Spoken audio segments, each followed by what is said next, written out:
un peu plus soutenue. Et là, février, c'est une hausse qui ressemble à celle de décembre. Janvier.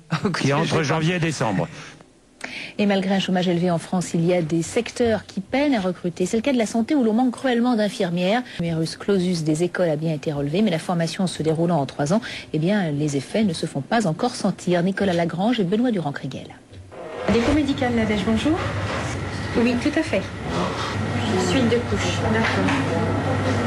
Bah, écoutez, on se met en recherche dès maintenant. Et bien sûr, moi, je vous rappelle dans une demi-heure pour vous dire où on en est de nos recherches. Merci. Des appels comme celui-ci, l'agence de Paris République en reçoit des dizaines chaque jour. Maisons de retraite, cliniques, hôpitaux sont des clients réguliers qui ont besoin, souvent au dernier moment, de trouver des remplaçants.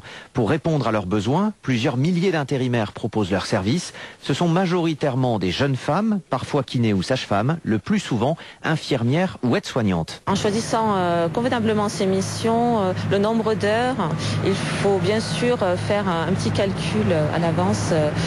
Oui, je peux arriver à une rémunération, on va dire, tout à fait correcte.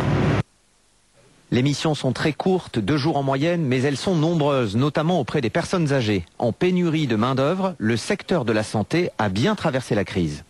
C'est un marché stable parce qu'il fait appel à des besoins liés au remplacement d'absents.